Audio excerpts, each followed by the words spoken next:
So also on Monday, we got a few more squash matches. We got one from Braun Strowman beating Evan Anderholm, as well as Nia Jax beating, I forgot the name of the girl that she faced, but some enhancement talent, or Ariel Monroe, I'm looking at it right now, some local athlete. So Clark, I want to get your thoughts. What have been your thoughts on the returning squash matches to Monday Night Raw? Do you think they're effective in building up new talent, or do you think they're pretty much pointless? No, I don't. No, they're not pointless at all. Mm-hmm. I like them. If you put someone, for example, like Zack Ryder, because Zack Ryder's been fed to Rusev many, many times, and basically Zack Ryder was the jobber in that jobber role.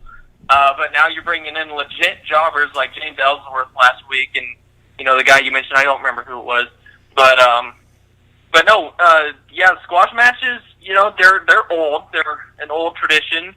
But, there's no such thing as too old when it comes to some things. And I think squash matches is in that category.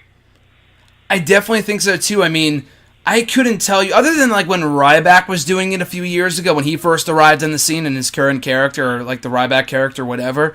Other than that, They haven't done squash matches like this. Not squash matches, like you said, with like guys like Zack Ryder, but with local athletes, and I think I completely agree they're very much effective in building up these newer talent that might be, very green, like a Braun Strowman or a Nia Jax. And I'm not too high on either person. I don't think Strowman or Nia Jax are that great yet anyway, but I think, accentuating their strengths in a match like these, short and sweet matches where they can get over their power moves, their signature spots. Nia Jax had a new finisher, which I thought was great. It looks a hell of a lot better than the freaking leg drop.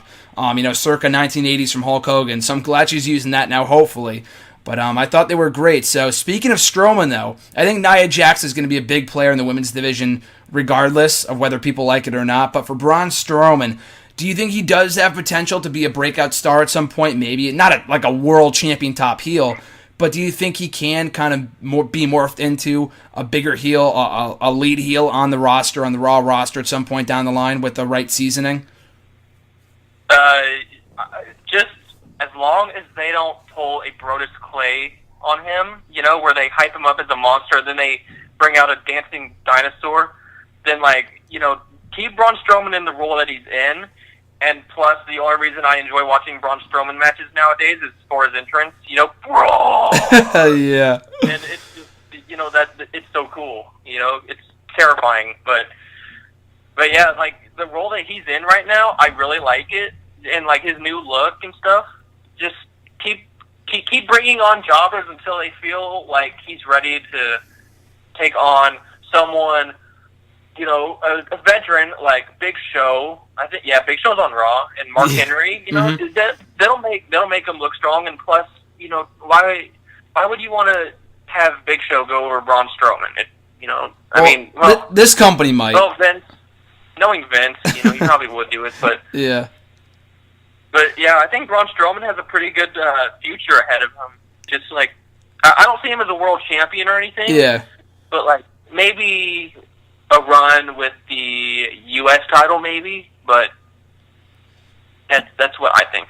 Yeah, I think I'm higher on him now. Like I said, I'm not the biggest Braun Strowman fan, but I think I'm a lot higher on him now than I ever was in the past year since he debuted, like right after SummerSlam. Just because, I don't know, I think it's weird. It's like the reverse effect with him. I don't know if it's the squash matches. I think a lot of it actually has to do with the squash matches, but when he was in the Wyatt family, I mean, he was protected, and he still is protected, but there just wasn't anything about him that was exciting at all. I mean, the guy's a freaking beast from a first glance. He was just there. He was just there, exactly. I don't know if he was getting overshadowed by Bray, or because he was in the ring when he just wasn't that good. I couldn't really tell you. Maybe it was like as you said, like now he's kind of working his way back up the ladder.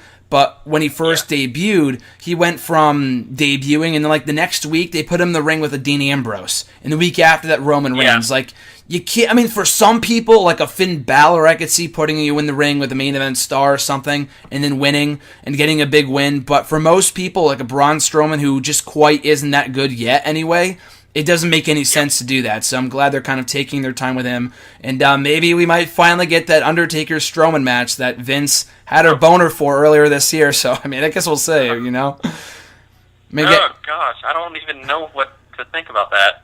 I mean, I'd rather not see that match. I'd I'd rather hope that he leads, this leads to, like, as you said, like a U.S. title push or something, but I'm really hoping that's not the case for WrestleMania 33, Strowman versus Taker. I mean, he's doing better now, but it still does not mean I want to see that match on the grandest stage in them all.